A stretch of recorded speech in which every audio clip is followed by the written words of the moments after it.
What's up, YouTube? It's your boy, Big Boy John 25. Tonight, I'm going to do my AEW New Year Smash Night 2 review on highlights guys new. Hit that like button, subscribe to my channel, and let's get started. AEW New Year Smash Night 2 was a good show. That's all I gotta say. We're kicking off with match card number 1. We have Eddie Kingston versus Pac to kick off the show. This was very good. This was a good match. Before the match, Eddie vows to bust Pac up, and he's gonna send Pac back home. Packing, if you will. Pac doesn't waste any time. He attacks Eddie and dives on him immediately on the outside. Back in the ring, Pac delivers pump kick to the face of Kingston. He remains on the offensive. Another pump kick in the corner before Pac ascent shotgun drop kick from up top sends Eddie over 10 cups. Big knee from Pac. Eddie catches Pac with a strike before giving him a knee drop to the head from the second rope. The bunny gouges the eyes of Pac on the outside as the referee Bruce Ransberg are distracted. Explodes suplex from Eddie on the outside as Butcher runs interference. Back in the ring, Eddie crisply delivers a neck breaker. He wrenches the neck of Pac. Knife edge chop from Eddie before an elbow to the back of Pac's neck. Soon the two trade shots and chops. Pac wins out with a flurry of attacks before sending Eddie into the ropes with the torpedo him into a snap German.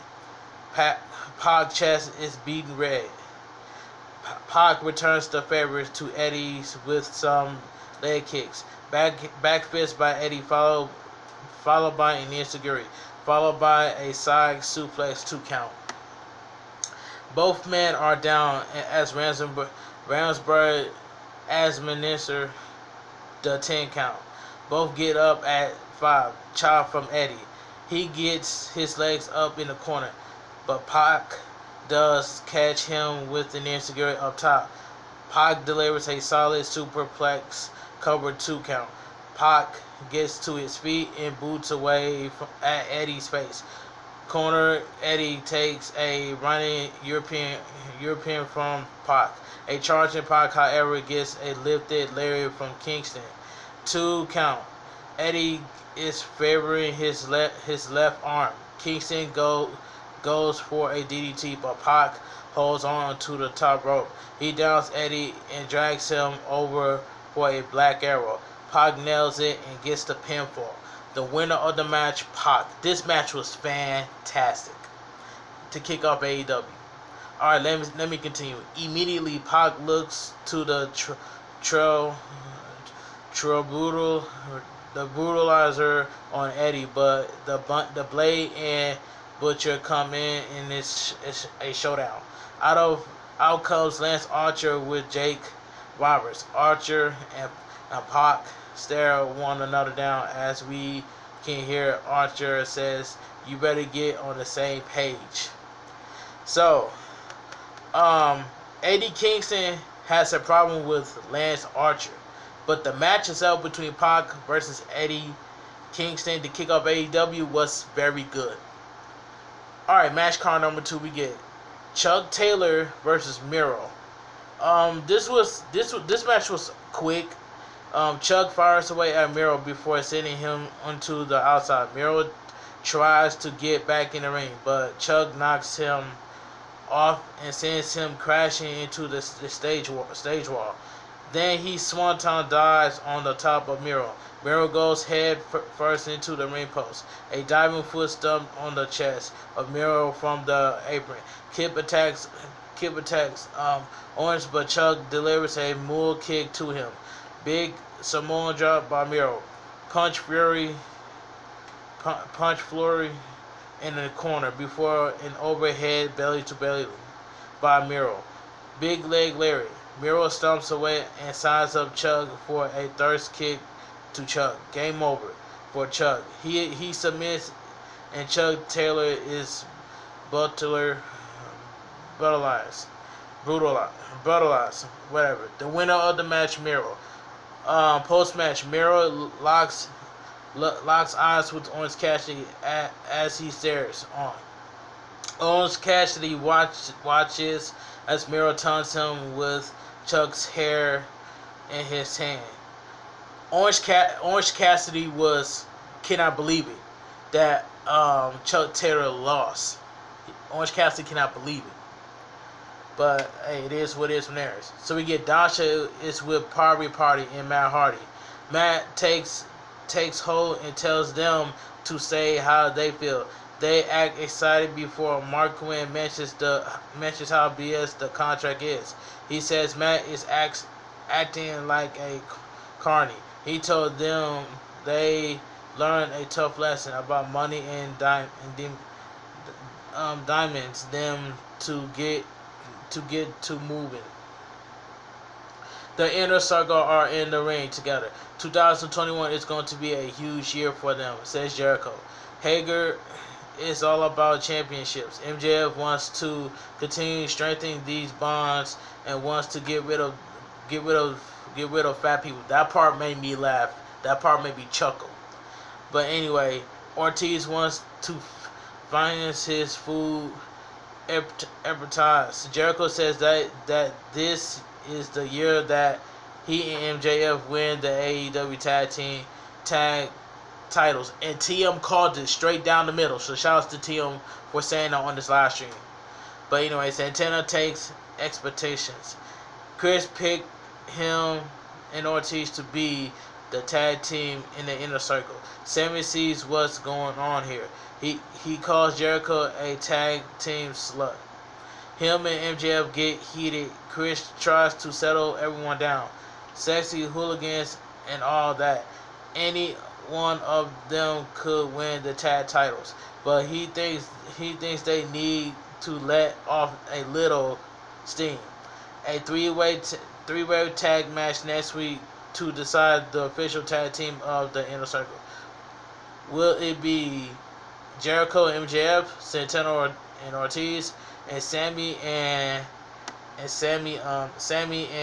Jack Hager? Man. But anyway, that segment was hilarious.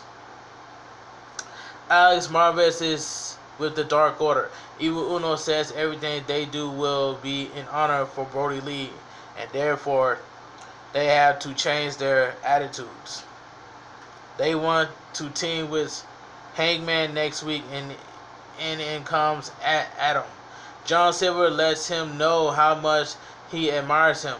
Reynolds asks Adam when he's gonna let them know if he's joining the Dark Order. He says next week. The Dark Order look pumped.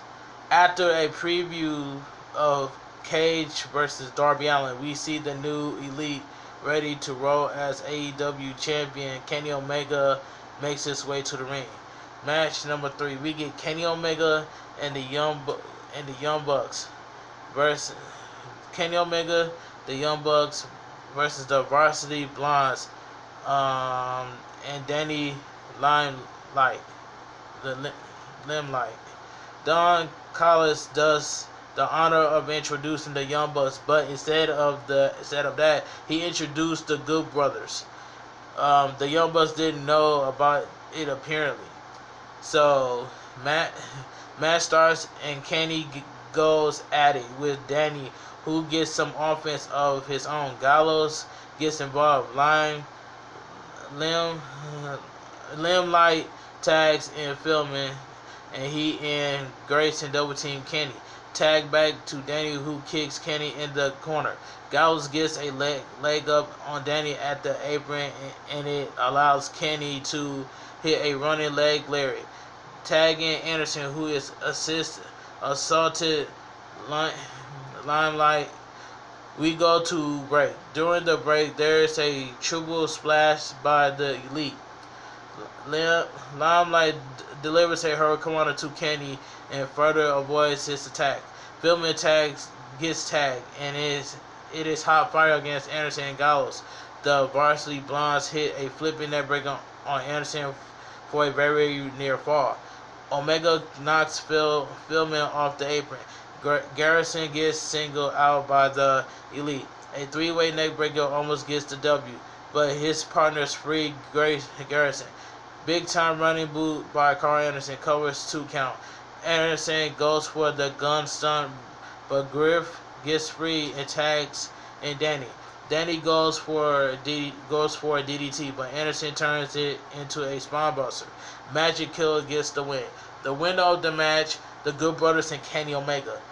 The Elite celebrate, but out comes Moxley from the stands. He battles Kenny Omega and then takes it to the Good Brothers, but the numbers game is too much. Penta and Ray Phoenix come out and all brawl takes place. The locker room pours out. Mox dives on much of that locker room. Out comes the Bucks to settle him down. But Penta and Ray Phoenix super kicks the Young Bucks. Kenny runs off with Don Callis. That was a smart move by Kenny Omega. Leaving out with Don Callis. That was a smart move by Kenny Omega. But anyway, the waiting room with Britt Baker. This was an interesting promo. Interesting segment. I'm sorry. It says Britt tells the audience to look under their seats for a prize. Oprah style, but it's just Johnson. Nothing. She introduced Cody Rhodes. But before he can get a word in edgewise, she introduced Jay Cargill. Nobody gives a you-know-what about Brandy being pregnant. Jay is a bad you-know-what mom and if Brandy ever returns, she's gonna be her you-know-what. She slaps Cody, and in comes Red Velvet. They slap one another hard. Another all-out brawl in the waiting room. Britt then gets air footage of herself attacking Thunder Rosa. That part right there was funny. That they showed that. Thunder Rosa cuts in on the feed. Britt is soon going to have to go in and wrestle. She talks to Tony Khan, and they are going to do it on a big stage. That will be on February 3rd at AEW Beach Break. So Thunder Rosa versus Dr. Britt Baker. That match itself is going to be good, and I cannot wait to see that match. So we get Jurassic Express versus FTR. This was a good tag team match. It says the winner of the match, FTR. Moving on. So we get an NWA Women's World Championship match. So we get Tay Conti accompanied by Anna Jay versus Serena Deeb. This match itself was good for what it was. It was just good. It was just good for what it was. It says the winner and still your NWA Women's World Champion, Serena Deeb. Alright, let's move on. So we move on to the main event of the evening. TNT Champion. Brian Cage versus Darby Allin. As soon as that bell rings, Brian Cage was playing with his food, bro. He kept talking, man, Brian Cage was playing with his food. Medium rare steak with some N1 steak sauce, bro. Brian Cage was just playing with his food. So we go to here it is. Officials introduced are made. Bell rings and Darby goes quick on the attack. He dives onto Cage on the outside and sends him into the barricade. Darby goes for another toe, but Cage catches him and suplexes him down on the outside. Super impressive. Back in the ring, Brian Cage Gorilla Press throws Darby onto the outside through the medical table on the outside. Just insane. Darby is bleeding and it's out. Cage powers him into the ring with a front suplex. He picks Darby up by the pants and slams him down. Cage ties him up and gives him a running uppercut. Release German suplex. Cage salutes Taz, who is on commentator. He bounces Darby into the corner. Close fist right hand by Cage. Darby is down and out as Cage presents the fallen champ to the crowd. We go to break. Back from the break, Darby fights his way out of a kick out at one. Repeatedly powerbombs by Cage, just crazy. Darby flips off flips off Cage. He vows Darby over the ropes with a powerbomb onto the stage. Cage drags Darby over a superplex into the ring. He covers, only another one count. Cage grabs the steel steps and drags them out. Cage looks to slam Darby down on them, but Darby fights free, bites the hand of Cage and it sends Cage spurs on the steps. Coffin drop to Cage onto the outside. The ref begins to count and gets to 9 until Cage answers. The men trades shots. Bear hug by Cage, but Darby bites him. He ties Cage with his belt and attacks him. Brian Cage power freely. Code Red gets a near fall for Darby. Darby vows up and foot stomps Cage. Stars tries to interfere, but the lights go out and then appears Sting to smack him with a bat. This allows Cage to hit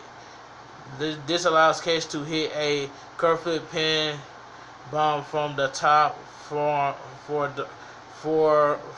the win for Darby. The winner and still your TNT champion, Darby Allin.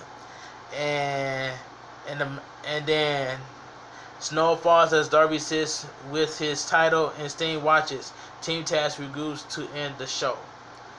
Other than that, the show AEW was a good show. That's all I gotta say. But they keep teasing Sting and Darby Allin, and that's all I gotta say from there. But AEW itself was a good show.